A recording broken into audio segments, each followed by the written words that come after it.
Hello, good morning, good afternoon, good evening everyone. जिस भी time पे आप ये वीडियो देख रहे हैं, आप सभी को जय हिंद।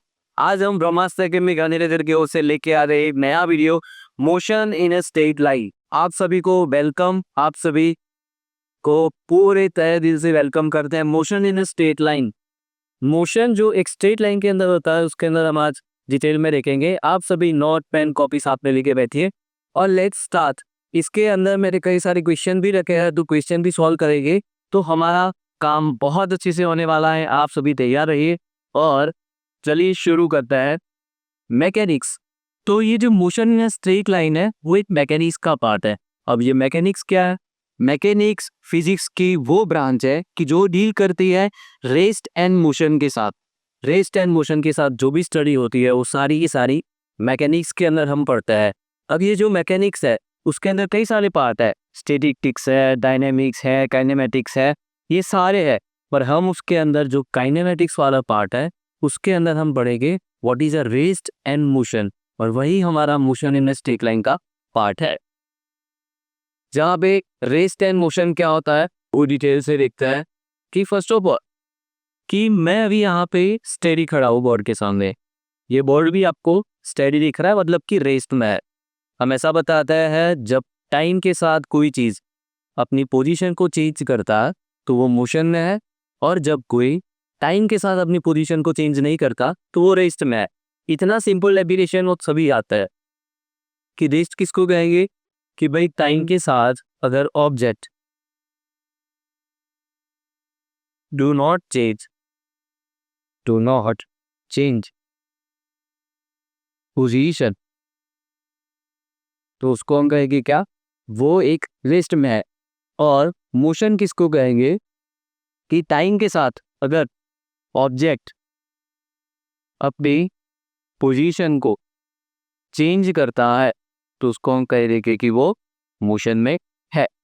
अब बच्चों एक बात समझने वाले हैं कि जैसे मैं अभी यहाँ पे मूव कर रहा हूँ तो बॉर्ड के रिस्पेक्ट में मैं यहाँ पे मूव कर रहा हूँ, तो आप कहेंगे कि मैं टाइम के साथ अपनी जगह चेंज कर रहा हूँ इसलिए मैं मोशन में हूँ। जबकि ये बॉर्ड 1 मिनट पहले भी यहाँ था, अभी भी यहाँ है, और ऐसे वो अपने पोजीशन को चेंज नहीं कर रहा, इसलिए हमने कह दिया कि वो इसमें रेस्ट में है। तो इसका सिंपल डेफिनेशन है जो काफ़ी इजी है। अब सवाल ये बनता है कि can body exist in a state of absolute rest और मोशन? क्या कोई एब्सोल्यूट रेस्ट या मोशन में रह सकता है? चलो इसी चीज को समझते हैं। तो पहले बताइए कि ये बॉडी रेस्ट में है या मोशन में? तो आप सभी कहोगे सर रेस्ट में है। पर अगर मैं कहूँ कि आप फ्रेम ऑफ रेफरेंस को चेंज करिए, आप सीधे यहाँ से चले जाइए मून पे। मून पे जाके देखोगे तो क्या होगा, अर्थ 1600 की स्पीड से रोटेट कर रही है, साथ ही मून भी उसके रोटेट कर रहा है। तो आपको ये बॉर्ड इवन पूरा नहीं है, घर वर बिल्डिंग से लेके आप ऊपर से देखोगे तो सारा मोशन में दिखेगा। अर्थ को अगर कोई बाहर से ऑब्जर्व कर रहा है तो उसको वो मोशन में दिखेगी। जब हम अर्थ पे खड़े होते हैं तो हमको फील होता है कि अर्थ अपनी जगह पे 1600 की स्पीड से घूम रही है, नहीं ये हम फील नहीं कर पाते।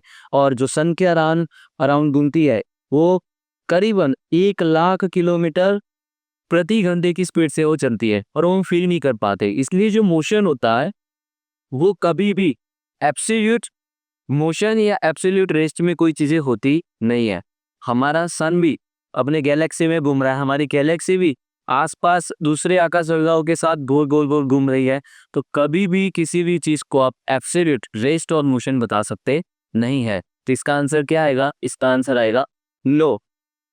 इसका आंसर नो रहेगा। इसके बाद मोशन इन 1, 2 एंड 3 डायमेंशन। सबसे पहले देखते हैं मोशन इन 1 डायमेंशन। 1 डायमेंशन का क्या मतलब है? मैथमेटिक्स में आपने पढ़ा होगा कि जैसे कि 6 प्लेन है, अगर आप एक्सिस में ले लीजिए तो एक्सिस वाइज समझाएं तो ये एक्स हो गया, ये वाई हो गया और ये जेड हो गया। अब जब कोई कार सीधे रास्ते में सीधी स्ट्रेट वे में जा रही है तो उसको आप बोलोगे कि ये स्ट्रेट लाइन मोशन है, ये 1 डायमेंशन के अंदर मोशन है। अगर एक्स एक्सिस के ऊपर ही आपको कोई मोशन दिखे तो उसको बोल सकते हो कि ये कैसा है, 1 डायमेंशनल। अगर आपके पास एक धागा है, धागे पे हमें किसी चीटी को रख दो तो चीटी यहाँ से वहां ऐसे जाएगी, तो वो भी हो गया 1 डायमेंशनल मोशन। 2D किसको कहेंगे? 2D उसको कहेंगे कि जब एक्स एंड वाई प्ले दोनों का इन्वॉल्वमेंट हो तो उसको बताएंगे हम 2D मोशन है। सपोज कि कोई कार जा रही है, कर्व है, कर्व पे कार टर्न ले रही है तो उसको बोलेंगे हम 2D मोशन। और जब जैसे कोई बटरफ्लाई फ्लाई कर रही है आसमान में तो वो जो बटरफ्लाई फ्लाई कर रही है उसको हम 3D मोशन कहेंगे। आपका ड्रोन भी ले लो, ड्रोन भी जो आसपास हवा में उड़ता है, ऊपर नीचे आगे पीछे रिकॉर्डिंग के लिए हर जगह पे घूमता है, वो हो गया 3D मोशन। तो ये बेसिक इसके अंडरस्टैंडिंग है 1D 2D and 3D motions. हमारा आज का पूरा डिस्कशन रहेगा मोशन इन स्ट्रेट लाइन, जिसके कुछ एग्जांपल है vehicle moving on the roads, like athletes भी जो रोड पे रनिंग करता है, एंड जो फ्री फॉल ऑब्जेक्ट है, अगर ये पेन को नीचे गिराओ तो क्या होगा, वो सीधी नीचे जाएगी, वो भी एक वन डायमेंशनल मोशन है। इस उसके कुछ एग्जांपल्स है। अब पढ़िए स्केलर एंड वेक्टर क्वांटिटीज क्या होती है। स्केलर एंड वेक्टर क्वांटिटीज क्या होती है, स्केलर किसको कहेंगे बच्चों सबसे पहले, और वेक्टर किसको कहेंगे। तो देखिए स्केलर कि जिसके पास सिर्फ एक मैग्नीट्यूड है, उसके पास कोई डायरेक्शन नहीं है। यहाँ पे सिक पर सिक क्या होगा, मैग्नीट्यूड। अब आपको एक सर मैग्नीट्यूड का मतलब सिंपली आप ऐसा समझ सकते हो कि कोई नंबर या कोई वैल्यू। एग्जाम्पल में अगर आप देखना चाहो तो सपोज मैं यहाँ पे बता दूँ आपको, टेम्परेचर का सिर्फ नंबर होता, उसका कोई डायरेक्शन नहीं होता। आप ये भी बता सकते हो कि सर टाइम कौन से डायरेक्शन में होता है, टाइम से डायरेक्शन में होता नहीं है। टाइम का आप वैल्यू बताते हो, जैसे 12 बज गए, 1 बज गए, पर कौन सी डायरेक्शन में वो बताते नहीं है, तो वो कौन सी कैटेगरी में आया, वो स्केलर क्वांटिटीज में आया। और भी आप ले सकते हो यहाँ पे, और क्या आ सकता है, मास भी एक स्केलर क्वांटिटी है। जिन क्वांटिटी के पास ओनली मैग्नीट्यूड है, जिन क्वांटिटी के पास ओनली मैग्नीट्यूड है, उनके पास कोई भी डायरेक्शन नहीं है, उसको स्केलर कहिए। और उसकी ये कुछ एग्जांपल्स है। क्लियर है। अब वेक्टर के बारे में बात करेंगे। वेक्टर ऐसा है कि जिसके पास मैग्नीट्यूड तो रहेगा, मैग्नीट्यूड प्लस एक्स्ट्रा क्या रहेगा, डायरेक्शन। मैग्नीट्यूड के साथ उसके पास डायरेक्शन रहेगा। कि डायरेक्शन तो आप ले सकते हो कि फोर्स किसी एक पर्टिकुलर डायरेक्शन में लगती है। आप सेकेंड एग्जाम्पल ले सकते हो कि वेलोसिटी हम किसको कहते हैं, speed with direction. Speed with direction को हम क्या कहते हैं, वेलोसिटी कहते हैं। जैसे मैं आपको बताऊं कि मैं अभी 80 की स्पीड से आया, तो आपको पता लग रहा है कौन सी डायरेक्शन में आया, नहीं, तो उसको हम स्पीड बता देते हैं। पर मैं ऐसा कहूँ कि मैं 80 की स्पीड से नॉर्थ टू साउथ की ओर आया, तो अभी मैंने क्या बताया, स्पीड के साथ एक डायरेक्शन भी बताया, जिसको हम बोले भी कि एक वेक्टर क्वांटिटी है। वेक्टर क्वांटिटी में एक्सेलरेशन भी आ गया, एक्सेलरेशन भी एक वेक्टर क्वांटिटी में आएगा। यहाँ पे आप एक्स्ट्रा स्पीड भी लिख सकते हो स्केलर में। तो बच्चों स्पीड एंड एक्सेलरेशन एक वेक्टर क्वांटिटी है, स्पीड एक स्केलर क्वांटिटी है। जिन क्वांटिटी के पास डायरेक्शन है वो वेक्टर हो गई, और जिनके पास डायरेक्शन नहीं है वो स्केलर हो गई। सिंपल है। इतना ही इस टॉपिक में स्केलर एंड वेक्टर के सीधे एग्जाम्पल पूछे जाता है।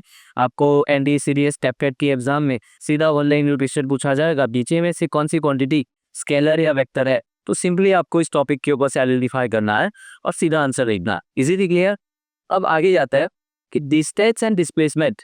क्या होता है डिस्टेंस और क्या होता है डिस्प्लेसमेंट। चलिए ध्यान से यहाँ पे देखा है कि डिस्टेंस एंड डिस्प्लेसमेंट कि सपोज यहाँ से पॉइंट ए से मैं कोई जर्नी स्टार्ट करता हूँ, पॉइंट ए से जर्नी स्टार्ट करी जो पॉइंट बी पे जाके रुकी, और इसका डिस्टेंस मैं बता रहा हूँ 10 किलोमीटर है। ठीक है, ये 10 किलोमीटर है। अब यहाँ से मैं अगेन यहाँ तक ट्रैवल करता हूँ, और ये करीब अगेन 10 किलोमीटर है, और ये हो गया पॉइंट सी। अब पॉइंट सी से वापस मैं पॉइंट ए तक आ जाता हूँ, और ये कितना है वो हम फाइंड करेंगे। इसको 15 ले लेता है सपोज। अब यहाँ से स्टार्ट किया, ए से डी गए, बी से सी गया, सी से वापस ए तक आए, ये हमारी पूरी जर्नी है। तो मैं आपको बोलूँ कि डिस्टेंस क्या होता है, तो आपने डिस्टेंस का डेफिनेशन पढ़ रखा होगा। डिस्टेंस किसको कहेंगे, a total path covered by an object, it is से डिस्टेंस। जो टोटल पाथ कवर्ड किया जाता है उसको डिस्टेंस होता है। आप इसका आंसर दीजिए। यहाँ पे डिस्टेंस क्या होगा? तो टोटल पाथ आप ले लिए, फर्स्ट सर 10 किलोमीटर, उसके बाद अगेन 10 किलोमीटर, फिर उसके बाद 15 किलोमीटर, तो टोटल कितना हो गया? 35 किलोमीटर इसका डिस्टेंस आ गया। बट व्हाट नाउ आई से कि बच्चों बताइए व्हाट इज अ डिस्प्लेसमेंट। तो डिस्प्लेसमेंट के लिए क्या बोला जाता है? डिस्प्लेसमेंट उसको कहता है कि shortest path between initial and final position. Initial and final position जो होती है उसके बीच का शॉर्टेस्ट डिस्टेंस, उसको हम बोलते हैं डिस्प्लेसमेंट। तो हमारी जर्नी स्टार्ट कहाँ से हुई थी? हमारी जर्नी स्टार्ट यहाँ ए पॉइंट से हुई थी और यहाँ से हमने वापस ए पॉइंट तक हम आ रहे।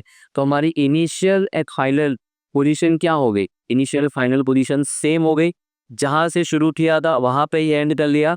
तो अगर आपसे पूछा जाए कि डिस्प्लेसमेंट का वैल्यू क्या है, तो आप क्या बता दोगे? 0। क्यों 0? क्योंकि इनिशियल एंड फाइनल दोनों के साथ सेम। सपोज आप अपने घर से कुंभ के लिए निकले, आप कुंभ के मेले में गए, हजारों किलोमीटर दूर गए और हजारों किलोमीटर दूर जाके वापस आ गए। 1000 किलोमीटर गए, 1000 किलोमीटर वापस आए। तो मैं आपको पूछूं कि आपका डिस्टेंस क्या होगा, तो आपको एक साथ 2000 किलोमीटर हो गया जाने और आने का। पर अगर आपको पूछ लूं कि आपका डिस्प्लेसमेंट क्या हुआ, तो आप बताएंगे सर जाने का और आने का, मतलब घर से शुरू किया था और खत्म इधर पे किया। तो initial and final position same होने की वजह से हमारा डिस्प्लेसमेंट हो जाता है 0। इसी क्लियर बच्चों? काफी सिंपल है ये। डिस्प्लेसमेंट यहाँ पे हो जाएगा 0। चलो एक और एग्जांपल ले लेते हैं तो आपको और डिटेल में समझ आ जाएगा कि सपोज हम यहाँ ए पोजीशन से कोई जर्नी स्टार्ट करते हैं और ये बी पोजीशन है। सो ए से डी का डिस्टेंस सपोज 100 किलोमीटर है। कोई है बंदा ए से बी तक गया, ए से बी तक जाने के बाद वो वापस इधर सी में आके रुक जाता है और ये जो डिस्टेंस है वो है 50 किलोमीटर। अब आपको पूछा गया कि from A to C distance बताइए और उसके बाद डिस्प्लेसमेंट भी आप बता दीजिए। तो क्या करेंगे आप? ए टू सी के लिए, ए से सी के लिए डिस्टेंस क्या होता है? अब total path covered by an object. Total path covered by an object यानी कि कैसे? यहां से शुरू किया, बी तक गया, मतलब 100 किलोमीटर उसने क्या किया? कवर किया। लेकिन बी से वापस सी तक आया, बी 50 ऐड हो गया, तो 100 प्लस 50, उसका टोटल डिस्टेंस कितना हुआ? 150 किलोमीटर। 150 किलोमीटर उसने अपना टोटल डिस्टेंस कवर किया पॉइंट ए टू सी के लिए। अब देखते हैं डिस्प्लेसमेंट कितना हुआ। तो डिस्प्लेसमेंट क्या बताता है? इनिशियल एंड फाइनल पोजीशन के बीच का स्ट्रेट लाइन शॉर्टेस्ट डिस्टेंस। तो इनिशियल कौन सा पॉइंट है? ये वहां जाके फाइनल पॉइंट क्या हो गया? इनिशियल एंड फाइनल पोजीशन के बीच का स्ट्रेट लाइन, मतलब ये 50 है तो ये 100 था, ये कितना हो गया? 50 किलोमीटर ही हो गया। तो displacement for A to C answer क्या आ जाएगा? 50 किलोमीटर। सिंपल है, इतना समझना। आपको डायग्राम के फॉर्म में या फिर सीधे ऐसे क्वेश्चन पूछे जा सकते हैं जिसका ऐसे आप इजीली ला सकते हैं। क्लियर है? बड़ा आसान है। Next, why distance is always positive but displacement can be negative और 0। यहाँ पे ध्यान समझने वाली बात है कि डिस्टेंस जो है वो पॉजिटिव रहता है। जैसे कि कभी हमने कहा कि मैं इतना किलोमीटर दूर गया, इतना किलोमीटर दूर गया, ऐसा हुआ कि 0 किलोमीटर गाड़ी चल रही हो। गाड़ी में जो ऑडोमीटर होता है वहां पे आप हमेशा देखिएगा कि वो 1 2 3 ऐसे टर्म में आगे बढ़ता है। 0 का मतलब तो क्या? उसने डिस्टेंस कवर किया ही नहीं है। तो डिस्टेंस कैन नॉट बी 0। जो डिस्टेंस है वो कभी 0 नहीं हो सकता। Distance can not be 0, it is always positive. But अब बात करते हैं डिस्प्लेसमेंट की। तो बच्चों डिस्प्लेसमेंट के लिए 3 चीजें पॉसिबल है। वो 0 भी हो सकता है, पॉजिटिव भी हो सकता है एंड नेगेटिव भी हो सकता है। कैसे? पिछली साइड पे हमने देखा, उसी का एग्जांपल लेते हैं। सपोज कि यहाँ से ये इनिशियल पोजीशन है, यहाँ से यहाँ पॉइंट ए से पॉइंट बी तक उसने ट्रैवल किया, करीब 10 किलोमीटर है। तो ए से बी तक की जर्नी अगर बताई जाए, ए से बी तक की जर्नी बताई जाए तब प्लस 10 किलोमीटर बता सकते हैं। तो यहाँ भी डिस्प्लेसमेंट का वैल्यू क्या हो गया, पॉजिटिव हुआ, इनिशियल ए और फाइनल ए।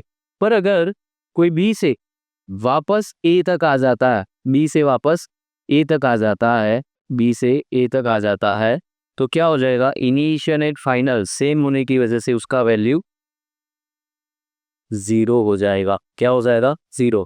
तो 0 भी हो सकता है, पॉजिटिव हो सकता है। मेरिडे कैसे होगा ये बताया। तो ए से अगर वापस इस डायरेक्शन में चलना शुरू कर दे सी, और इधर 10 किलोमीटर वो चले, तो ए से सी के लिए आप क्या बताइए, ए से सी के लिए आप बताए देंगे कि -10 किलोमीटर क्या हुआ, -10 किलोमीटर डिस्प्लेसमेंट हुआ। तो displacement can B positive, negative and 0, just depend on initial and final position, वो कहाँ से कहाँ डिस्प्लेसमेंट करता है, उसके ऊपर ये तीनों वैल्यूज निकाल सकता है। क्लियर है। अब आगे बढ़ता है। A car moves 5 kilometre east then 5 kilometre west. अब इसको देखते हैं भी, ईस्ट 5 किलोमीटर जाता है, यहाँ पे मूव्स ईस्ट, ऐसे ड्राइंग बना के काम करिए जो आपके लिए इजी रहेगा आइडेंटिफाई करना कि कहाँ से कहाँ हुआ। 5 किलोमीटर देन वेस्ट, 5 किलोमीटर इधर ईस्ट में और 5 किलोमीटर वेस्ट में। ठीक है। तो इनिशियल एंड फाइनल पॉइंट तो सेम हो गया।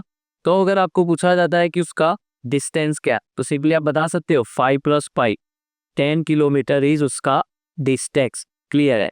अब बात करी जाती है डिस्प्लेसमेंट के बारे में। तो डिस्प्लेसमेंट के लिए हमको पता है initial and final position same हो गए, initial and final position same हो गए, तो उसका वैल्यू क्या आ जाता है, 0। यहाँ पे आंसर आ गया, 10 किलोमीटर है, 0 kilometre displacement. Now next, a person walks 4 metre in the north. चलो इसको बताते हैं, person walk 4 kilometre in the north, north direction ऊपर की ओर 4 किलोमीटर एंड 3 मीटर, सॉरी यहाँ पे किलोमीटर नहीं मीटर है, तो यहाँ पे क्या करेंगे, 4 metre and 3 metre. Find the total distance covered. तो टोटल डिस्टेंस तो पता है, ये 4 + 3 कितना हो जाएगा, 7 metre is our distance. Clear है। अब बोला जा रहा है कि डिस्प्लेसमेंट बताइए। तो डिस्प्लेसमेंट में क्या हुआ, इनिशियल पोजीशन ये है और सर फाइनल पोजीशन ये है, और इनिशियल एंड फाइनल के बीच का जो स्ट्रेट लाइन होता है, जो स्ट्रेट लाइन होता है वही हमारा क्या होता है, डिस्प्लेसमेंट। तो हमको यहाँ से यहाँ तक का निकालना पड़ेगा, उसको ए बना देते हैं, इसको बी बोलते हैं और इसको सी। तो आपने एक सिंपल मैथ्स वाला पढ़ा होगा कि A D square plus B C square is equal to A G square. तो ए बी का वैल्यू यहाँ पे क्या है, 4 का स्क्वायर प्लस 3 का square is equal to A C square होगा। तो 4 4 16 and 9 is equal to A C का स्क्वायर। तो आप सभी समझदार हो कि ए सी का आंसर क्या आएगा, 5 मीटर। क्या आएगा यहाँ पे आंसर, 5 लीटर। आप क्या रहेगा, 5 लीटर। सिंपल है। तो डिस्प्लेसमेंट हमारा यहाँ पे हो जाएगा 5 metre displacement, 5 metre displacement. Clear है बच्चों, स्क्रीनशॉट का आंसर सिंपल है। अब आगे बढ़ता है नेक्स्ट क्वेश्चन की ओर। A runner completes 2 full laps of circular track with a radius of 14 meter. So what is the total distance and total displacement? चलिए यहाँ पे पहले फ्लो एक सर्कुलर ट्रैक बना लेते हैं, सर्कल, उसका रेडियस क्या बोला जा रहा है, 40 मीटर। सर्कल क्या बोला, 40 मीटर, 40 मीटर उसका रेडियस है। तो बोलता है कि उसका टोटल डिस्टेंस, तो सर्कल का जो पेरीमीटर होता है उसका डिस्टेंस जुड़ने का फॉर्मूला क्या है, सर्कल के लिए डिस्टेंस में हम क्या यूज करता है, 2πr। तो यहाँ पे रेडियस कितना है, 40, पाई का वैल्यू 22/7, रेडियस कितना है, रेडियस है 40। सो यहाँ पे 40 में रखेंगे तो क्या हो जाएगा, ये कट इधर 7 आ गया, राइट। रनर स्टॉप 14 किलोमीटर, ठीक है। 7 2 जा होगा, राइट। इधर हो जाएगा 7 2 जा। So now 22 44 and 2 88 metre. Simple है यहाँ पे। अब रेडियस का 2 बार घूमना कि सर्कमफिरेंस 2 लैप्स ऑफ द, तो 88 इंटू 88 आपको करना पड़ेगा। 88 into 88 2 176 metre is answer. Simple है यहाँ पे। इसका आंसर डिस्टेंस का हमको मिल गया कि कितना होगा। और यहाँ पे दूसरा हमको पूछा है कि डिस्प्लेसमेंट। सपोज इसने जो जर्नी है वो यहाँ से स्टार्ट करी, ए से अपनी जर्नी स्टार्ट करी और वापस ए पे आ गया, फिर दूसरे टेक्नोलॉजी ए से स्टार्ट करी और ए पे आ गया, मतलब इनिशियल है फाइनल क्या हुआ, सेम। तो डिस्प्लेसमेंट का आंसर क्या आ जाएगा? डिस्प्लेसमेंट का आंसर यहाँ पे आ जाएगा 0। सिंपल है। यहाँ पे डिस्टेंस एंड डिस्प्लेसमेंट दोनों आ गया। चलिए आगे करते हैं। Next, a car moves 10 kilometre north and then 6 kilometre एक साउथ।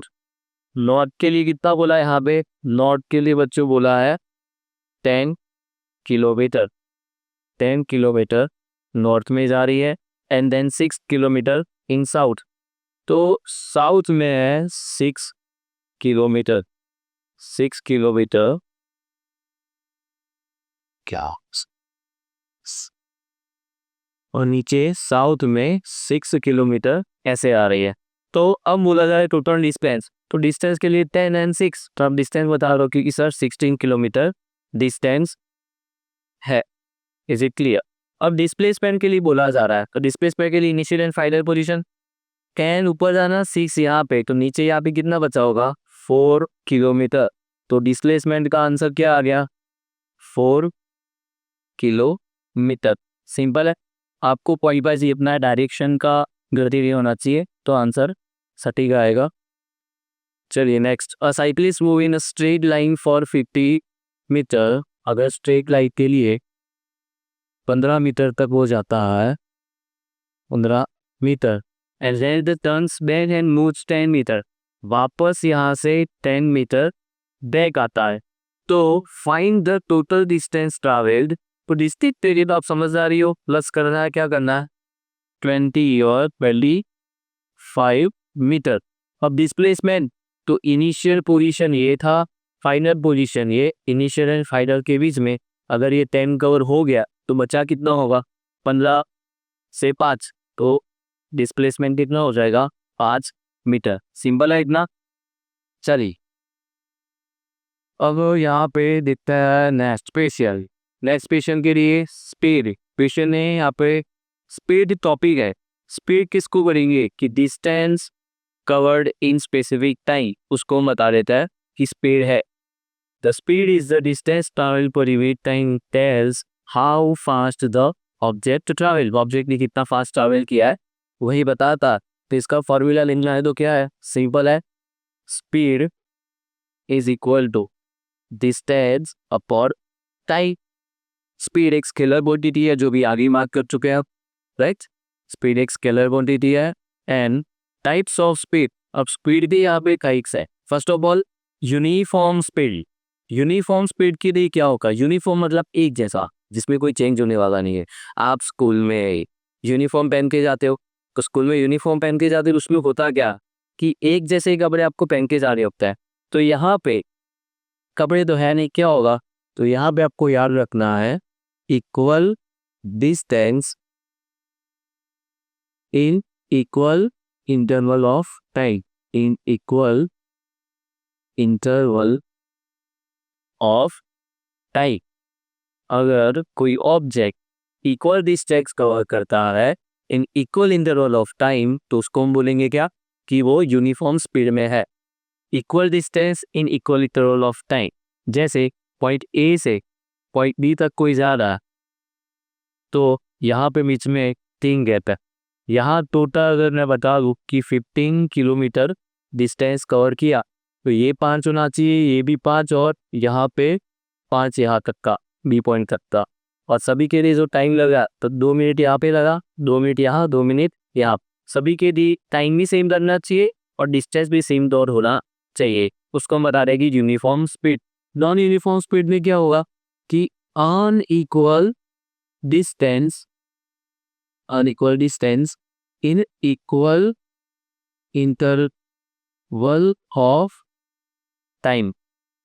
सिंपल है कि unequal distance in equal interval of time. कभी टोटल 10 मिनट जर्नी का था तो 2 मिनट में उसने 2 किलोमीटर कट किया, बाकी के 2 मिनट के अंदर वो 1 मीटर ही चला, या फिर उसने रेस्ट भी ले लिया, वो डिपेंड करता है, आगे पीछे हो सकता है। तो उसको क्या बोलेंगे, नॉन यूनिफॉर्म स्पीड। और हमारी जो रेगुलर लाइफ होती है, रेगुलर लाइफ, रियल लाइफ, इसके अंदर नॉन यूनिफॉर्म मोशन ही होता है। तभी भी आपका स्कूल पे से घर जाने का और घर से स्कूल आने का टाइम एक नहीं होता, वो वेरी होता रहता है।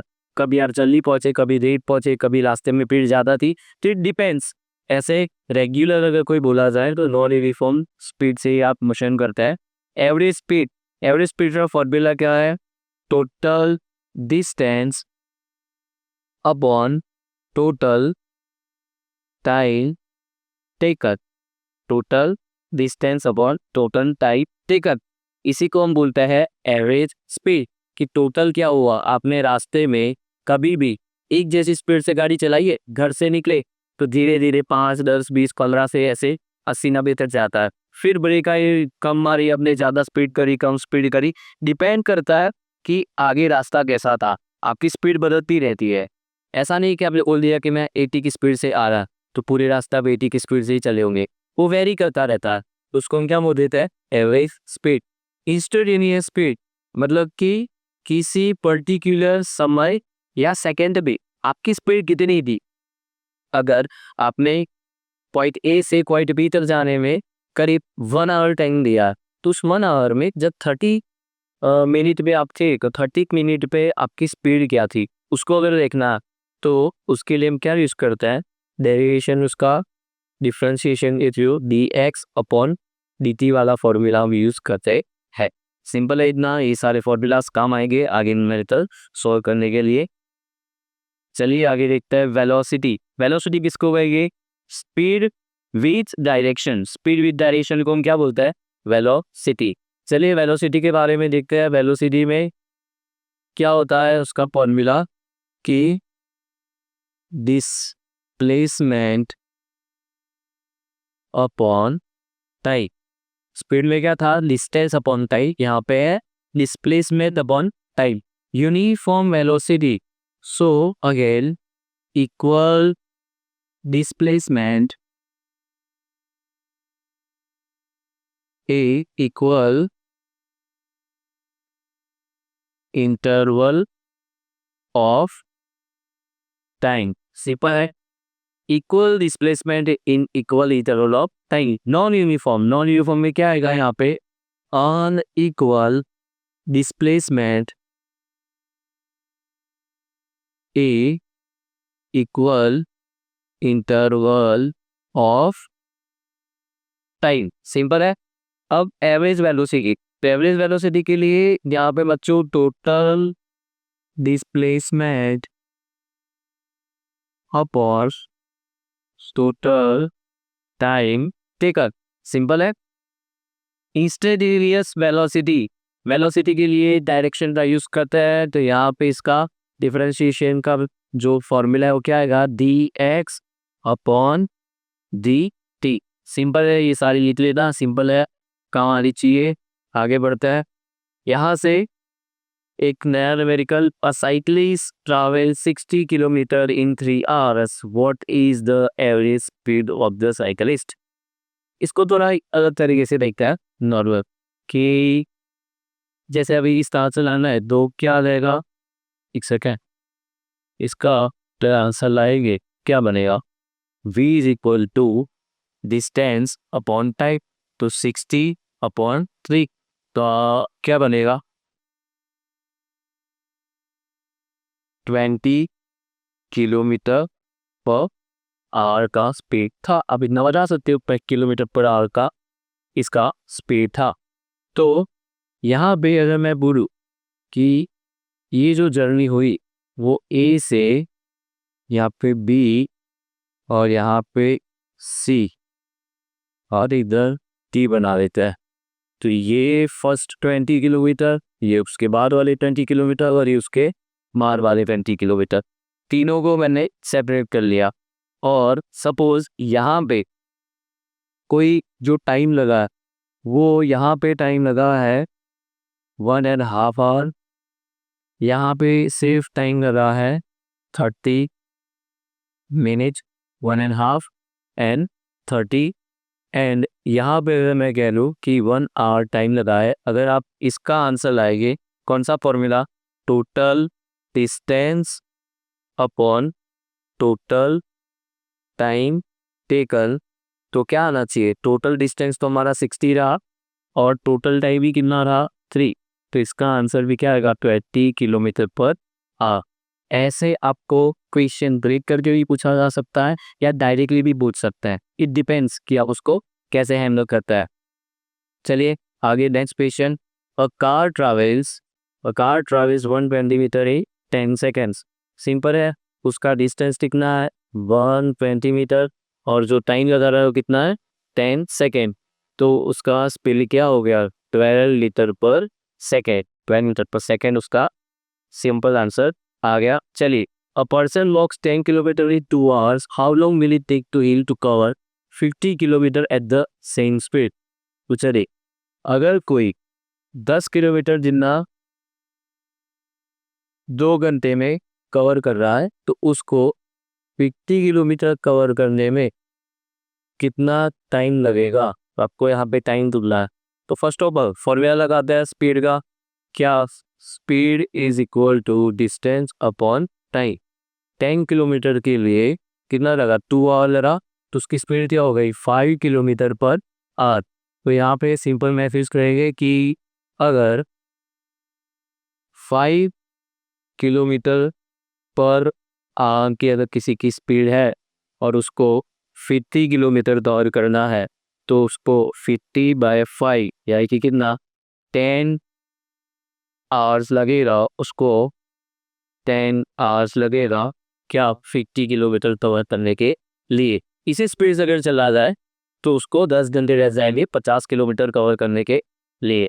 चलिए नेक्स्ट, यूनिफॉर्म मोशन, अभी हमने डिस्कस कर लिया, object cover equal distance in equal interval of time, velocity remains constant and acceleration is 0। उसमें कोई एक्सेलरेशन होता नहीं है क्योंकि स्पीड कैसी रहेगी सेम, अगर स्पीड बढ़ती है तो क्या हो जाएगा नॉन यूनिफॉर्म हो जाएगा, वहाँ पे ये ध्यान रखना है। इसके कुछ सिंपल एग्जांपल्स है, ध्यान से लिख सकते हैं।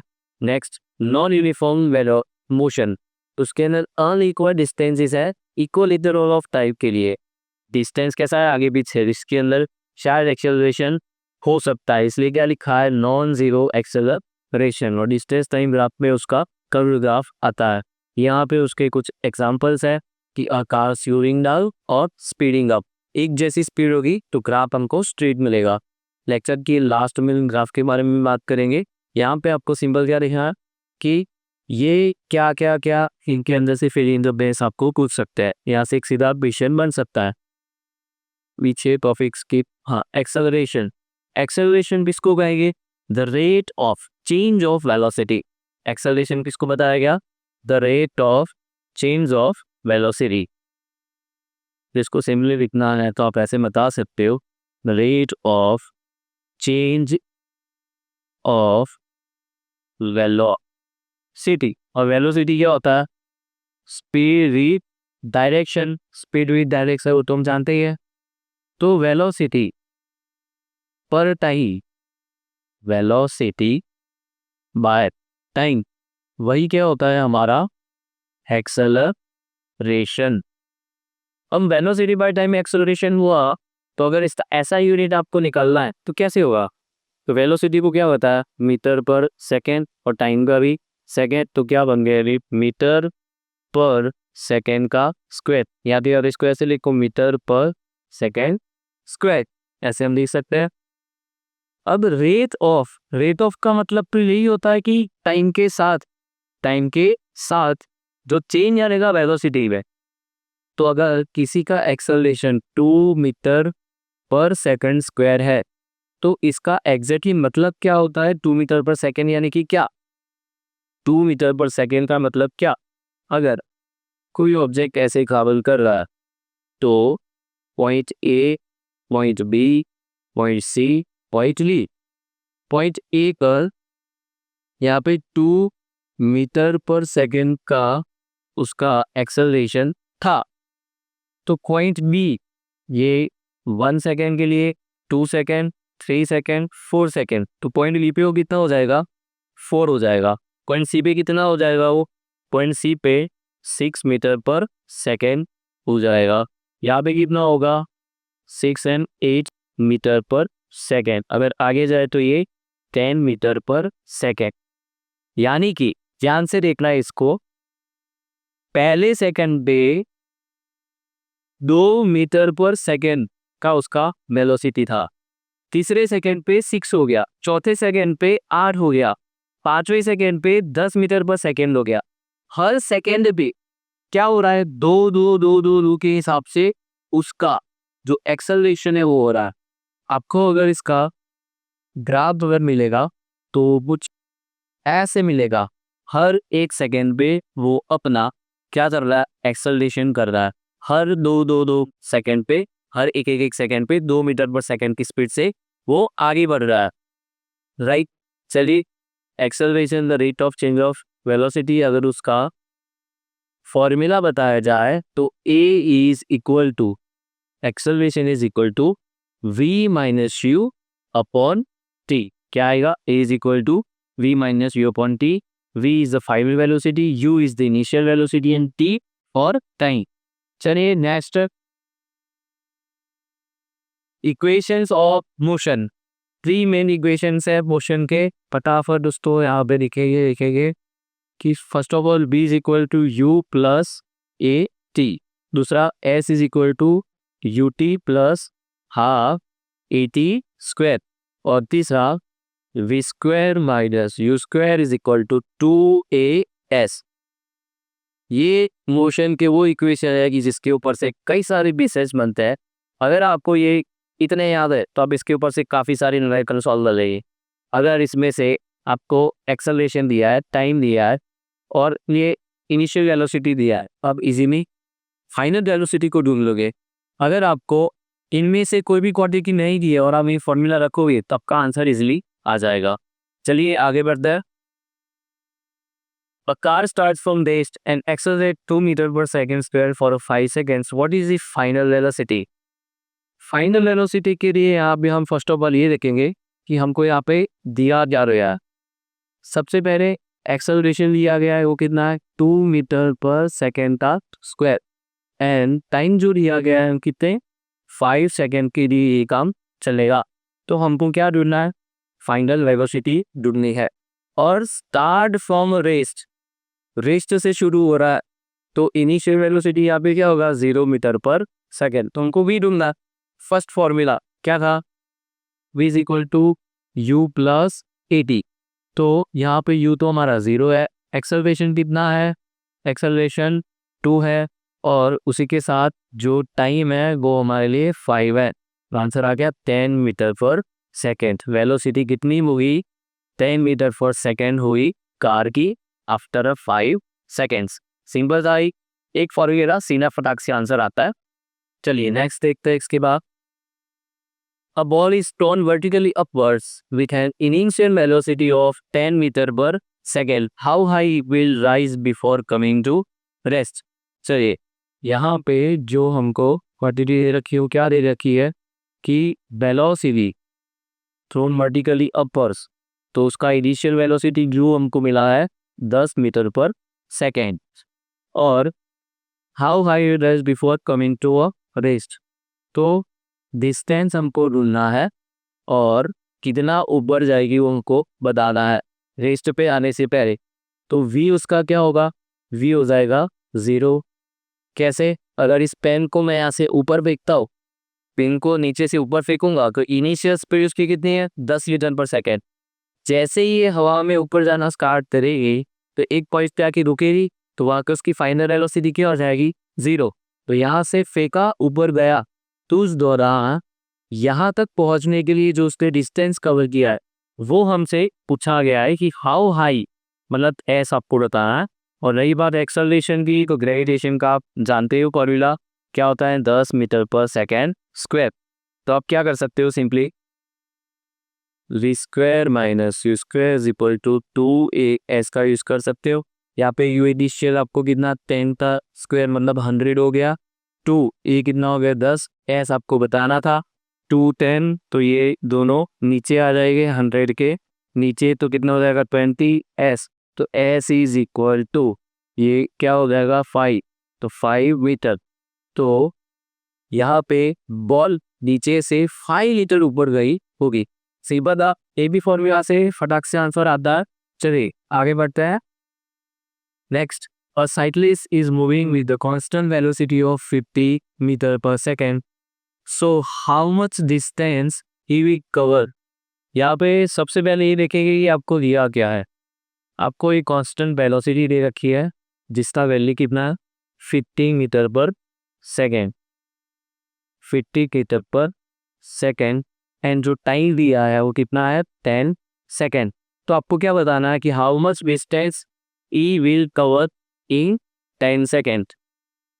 तो again S is equal to U T plus half A T square.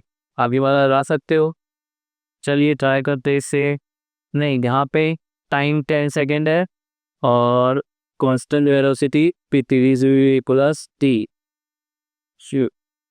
ये वाला भी यूज कर सकते हैं। 2a is equal to B square minus U square 10 से गाइस। चलो इससे ट्राई करके सबसे पहले यू टी, तो इनिशियल की math 15 into 10 plus 1/2 a 10 T का स्क्वायर। तो यहाँ पे नंबर्स बहुत ज़्यादा बढ़ जा रहा है, तो ये डिस्टेंस के लिए हम यूज़ करेंगे नहीं।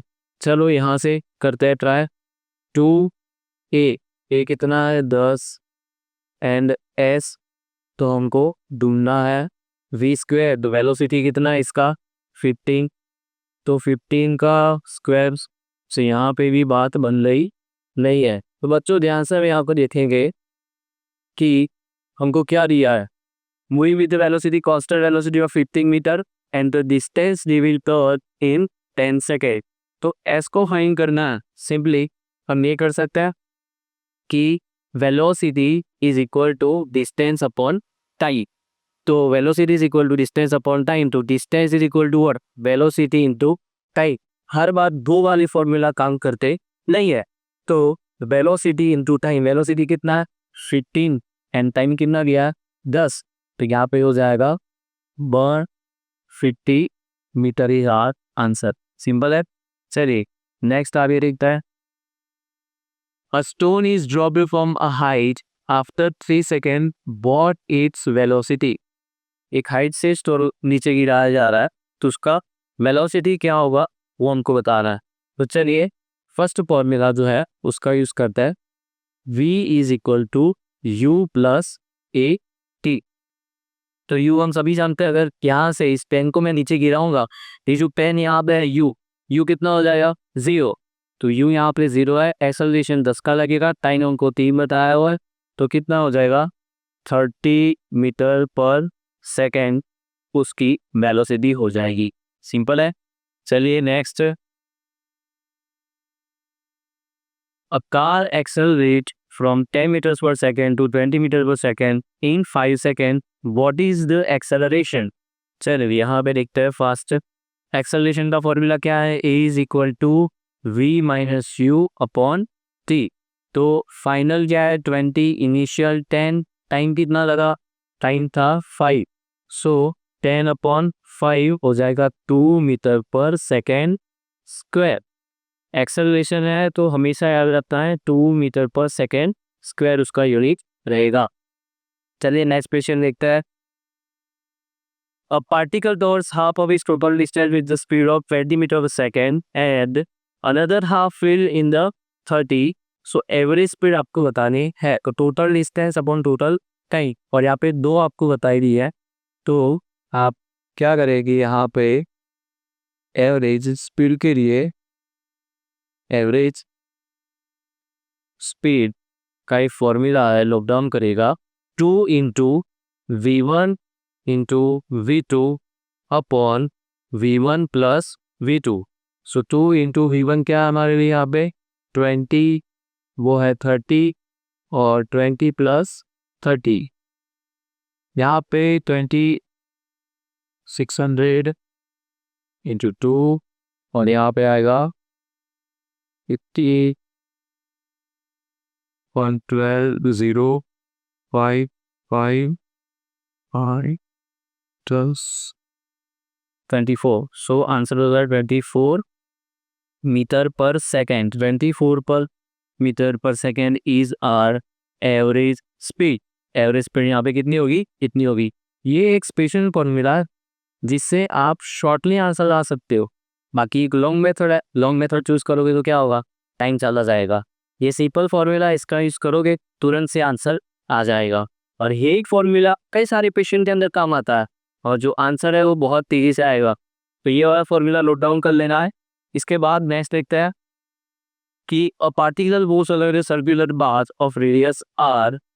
ओके, तो यहाँ पे रेडियस आर मतलब एक सर्कल बनाना होगा। एक सर्कल बना लिया, उसका रेडियस क्या है, रेडियस आर। ठीक है, अब आगे it moves anti clockwise. Anti clockwise मतलब इस डायरेक्शन में मूव कर रहा है। So find the distance of particle from A to B and A to C. Suppose particle A से यहाँ बी तक गया, बी से यहाँ सी तक आया, तो आपको उसका डिस्टेंस बताना है। तो फर्स्ट के लिए देख लेते हैं, from A to B. A to B के लिए करना है तो क्या होगा, ए टू बी यहाँ से यहाँ पूरे पेरीमीटर का 1/4 हिस्सा है। तो आप ऐसे लिख सकते हो 1/4 इंटू 2 पाई आर। तो 4 से ये 2 कट हो गया, तो आंसर क्या आएगा 2 pi r, sorry 1/2 pi r आएगा। यहाँ पे आंसर क्या आएगा 1/2 pi r distance cover for A to D. Second के लिए लिखते हैं फ्रॉम ए टू सी, यहाँ से यहाँ मतलब पेरीमीटर का आधा। तो आप क्या लिखोगे 1/2 इंटू 2 पाई आर। तो यहाँ पे 2 कट हो गया, तो आंसर क्या आ गया पाई आर डिस्टेंस उसने कवर किया तो होगा। सर्कल के लिए ये फॉर्मूला यूज करना है। अगर ऐसा बोले कि फ्रॉम ए से स्टार्ट किया और फिर ए पे आ गया तो उसका डिस्टेंस बताओ, तो अब क्या बताओगे, सिंपली उसका आंसर आएगा 2 पाई आर। और फ्रॉम ए टू स्टार्ट करके ए पे आ गया, उसके लिए डिस्प्लेसमेंट पूछे तो क्या बताओगे 0 इज द डिस्प्लेसमेंट। ऐसे ही बच्चों सॉल्व करते जाना है। चलो again a body travels from A to B. चलिए फिर से वही वाला क्वेश्चन आ गया जो अभी मैंने आपको फॉर्मूला दिया, उस फॉर्मूला के हिसाब से इसको करेंगे, तुरंत आंसर आएगा। ये आपके होमवर्क के लिए सिंपली कौन सा फॉर्मूला लगाना है, अभी जस्ट हमने देख लिया है, वही फॉर्मूला आप इसमें यूज करेंगे। मैं यहाँ पे लिख देता हूँ 2 इज इक्वल टू, आप यहाँ पे स्पीड भी ले सकते हो, speed one into speed 2 upon speed one plus speed 2। इससे इसका आंसर आ जाएगा। ये आपको होमवर्क में खुद प्रैक्टिस करना। चलिए नेक्स्ट क्वेश्चन लिखता है, a particle moves along the straight line with the initial velocity of 5 metre पर सेकेंड। तो इनिशियल वेलोसिटी u कितना है 5 मीटर पर सेकेंड।